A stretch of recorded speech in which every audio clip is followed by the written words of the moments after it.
بیٹا حسن اور بیٹا حسین، میں تم دونوں کو یہ وصیت کرتا ہوں کہ تقوی الہی اختیار کیے رہنا، اور خبردار دنیا لاکھ تمہیں چاہے اس سے دل نہ لگانا، اور نہ اس کی کسی شے سے محروم ہو جانے پر افسوس کرنا، ہمیشہ سچی بات کہنا اور ہمیشہ آخرت کے لیے عمل کرنا، اور دیکھو ظالم کے دشمن رہنا اور مظلوم کے ساتھ رہنا۔ میں تم دونوں کو اور اپنے اہل و عیال کو، اور جہاں تک میرا یہ پیغام پہنچے، سب کو وصیت کرتا ہوں کہ تقوی الہی اختیار کریں،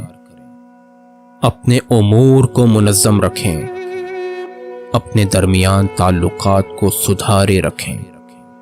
کہ میں نے اپنے جد بزرگوار سے سنا ہے کہ آپس کے معاملات کو سلجھا کر رکھنا عام نماز اور روزے سے بھی بہتر ہے۔ دیکھو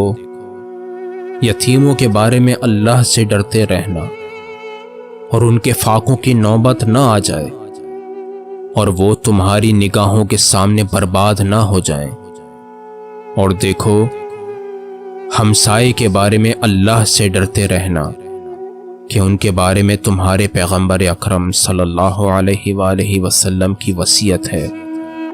اور آپ علیہ السلام برابر ان کے بارے میں نصیحت فرماتے رہتے تھے، یہاں تک کہ ہم نے خیال کیا کہ شاید آپ وارث بھی بنانے والے ہیں۔ دیکھو اللہ سے ڈرو قرآن کے بارے میں، کہ اس پر عمل کرنے میں دوسرے لوگ تم سے آگے نہ نکل جائیں، اور اللہ سے ڈرو نماز کے بارے میں، کہ وہ تمہارے دین کا ستون ہے، اور اللہ سے ڈرو اپنے پروردگار کے گھر کے بارے میں، کہ جب تک زندہ رہو اسے خالی نہ ہونے دو، کہ اگر اسے چھوڑ دیا گیا تو تم دیکھنے کے لائق بھی نہ رہ جاؤ گے۔ اور اللہ سے ڈرو اپنے جان اور مال اور زبان سے جہاد کے بارے میں، اور آپس میں ایک دوسرے سے تعلقات رکھو، ایک دوسرے کی امداد کرتے رہو، اور خبردار ایک دوسرے سے منہ نہ پھیر لینا، اور تعلقات نہ توڑ لینا، اور امر بالمعروف اور نہی عن المنکر کو نظر انداز نہ کر دینا،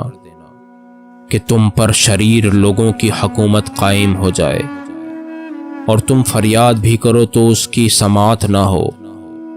اے اولاد عبد المطلب، خبردار میں یہ نہ دیکھوں کہ تم مسلمانوں کا خون بہانا شروع کر دو،